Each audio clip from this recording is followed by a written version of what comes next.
Hi, class. I just wanted to do a quick video, talk about the current state of the market, some earnings that are coming up this week, and some of the dynamics of portfolio management when it comes to ETFs and or mutual funds.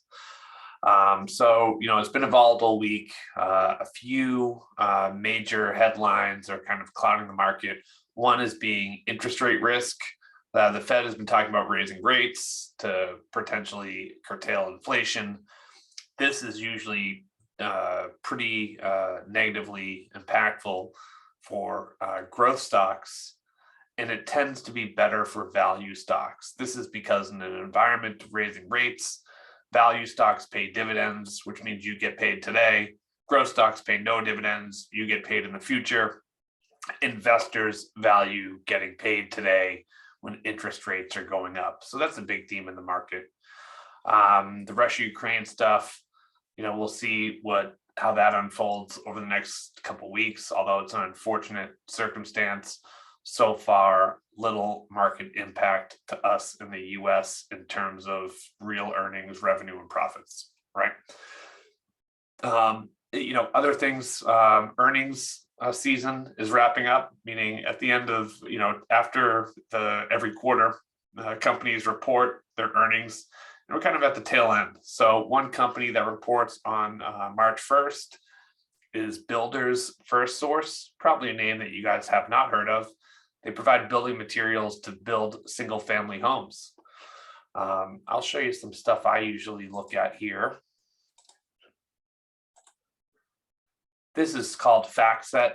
It's a dashboard of all kinds of news from the macro related all the way down to companies that I've chosen to follow.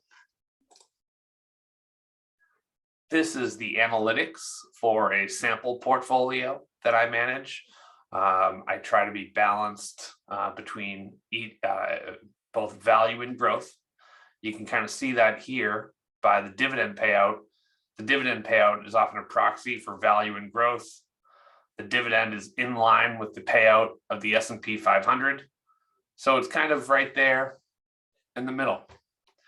You can also see here that I'm pretty balanced between sectors. The most overweight sector is healthcare compared to the S&P 500 at plus 2%. And the most underweight would be energy at negative 2%. I'll scroll through some of the holdings here so you guys can take a look. Every sector is filled out in terms of has a position in it.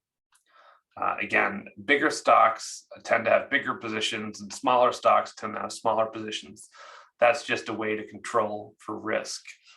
The Fed is also going to speak on Wednesday, and the market now pretty much expects them to raise the interest rates by 1/4 point. I think all other things being equal, you'll probably see the market react positively to that rate increase. Historically, once the Fed starts increasing interest rates, typically, the market starts to outperform. It's leading up to that interest rate hike that will often cause some underperformance. But just want to check in with you guys, give you a quick hello, and hope all is well.